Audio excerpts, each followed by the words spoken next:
Hello there. So this is Sondra Wilson, and we're at about 10 after 3. As you know, at 3:33 p.m. today, I planned to enter into the room where the legislative assembly is taking place in order to serve papers on all the natural persons. So tomorrow's the last day of the legislative assembly for the season. So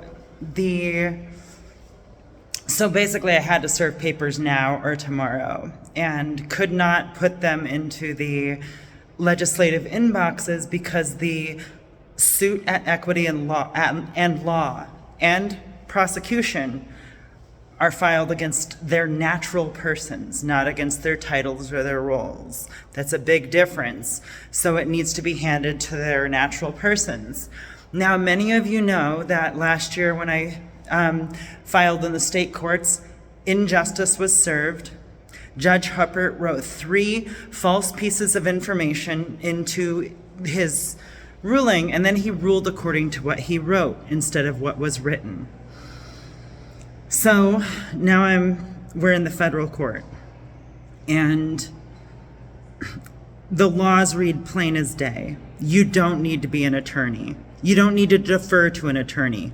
Take off your work hat, put on your citizen hat, and read the frickin' statute. And if you don't know any legal terms, just look them up in the law dictionary. Sorry, I sound very agitated, but I'm agitated by the silence, the media blackout surrounding the work, this very important suit.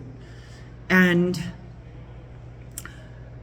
for Transgender Day of Visibility this year, it seemed like every organization under the sun was promoting all sorts of Transgender Day of Visibility events, which is wonderful.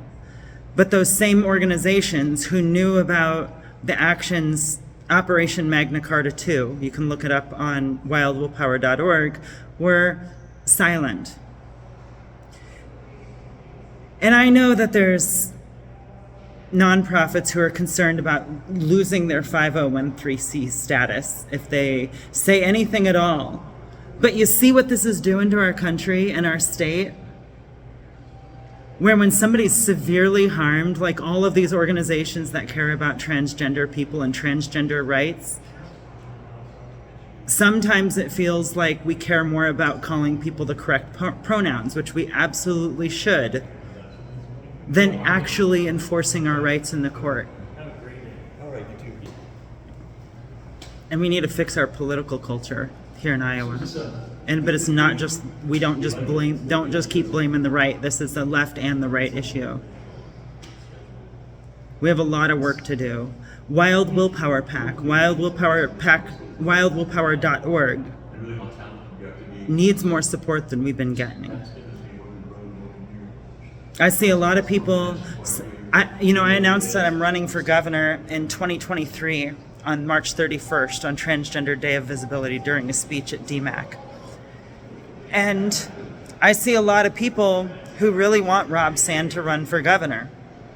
And I think that's fine, but I think that we need to have honest debates. And it shouldn't, no matter how much money his campaign has, it shouldn't be about money, or we as Democrats are hypocrites. It needs to be about the content and the platform. Which platform is going to help the people more? If I'm elected, every municipality throughout the state of Iowa, every town, every city, is going to get allocated funding to open up community garden space. Every renter who doesn't have a place to legally stick a seed in the ground is going to have a place to stick a seed in the ground. We're going to create a public works program and get the Democratic Party back to, not too far back, but to where I think it's shown the best, which was with the public works programs. Getting people to work, getting paid good jobs, restoring the ecosystems inside the urban areas. I look around any town or city in Iowa, and we live in ecological decimation. We run rental treadmills to survive, and as the rent goes up and the wages stay the same, it gets harder and harder and harder. And instead of looking outside the economic box and thinking, maybe we could grow gardens everywhere, that would help the environment. Imagine just food growing, people growing their own resources and creating their own toothpaste products or mouthwash or their own food items. Instead of having a service and rental treadmill based economy, which we've got to keep the economy intact as we transition, which is what the Public Works program will help us do. But we've really got to start creating that ecological safety net. It seems like every political decision gets based around throwing money at something or pulling money away from something.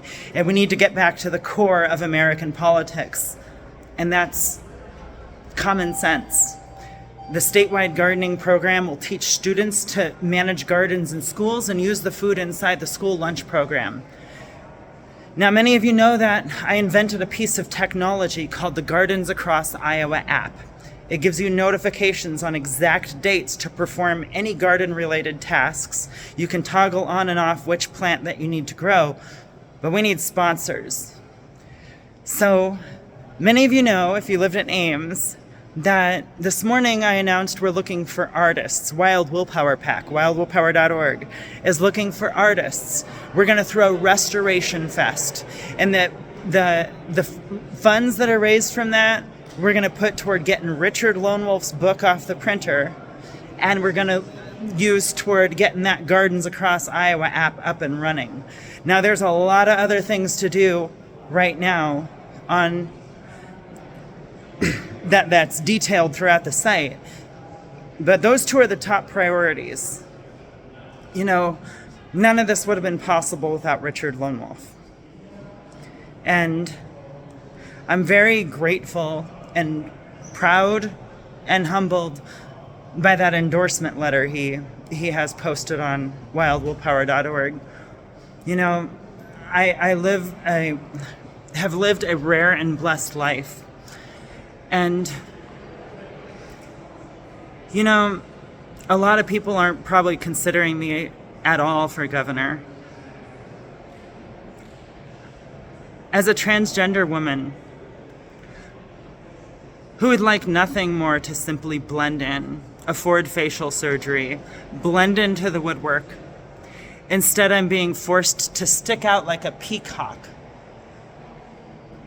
I just found out today, because of the case in Ames and the impatience of the people who defrauded me and harmed me and weaponized the court and weaponized the Iowa Civil Rights Commission against me when I filed a legitimate complaint.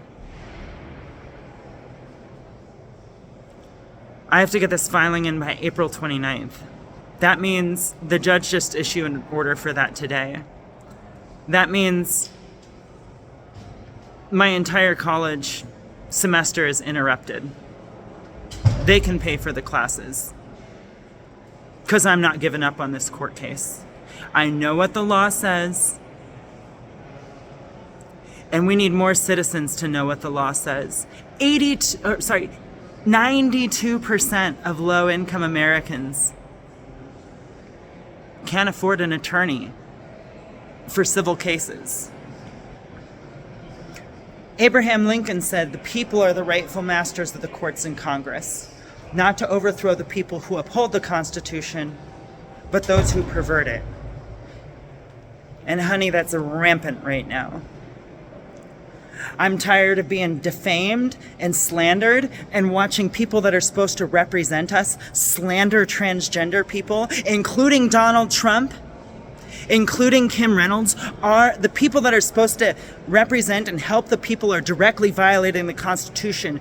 And that criminal complaint that was filed on March 31st against their natural persons, Trump versus United States, does not apply. It was not filed against the president. It was not filed against the governor. It was not filed against the legislators. It was filed against the natural persons who swore to uphold those roles in the manner as constitutionally prescribed. That's why one of those United States codes is perjury generally.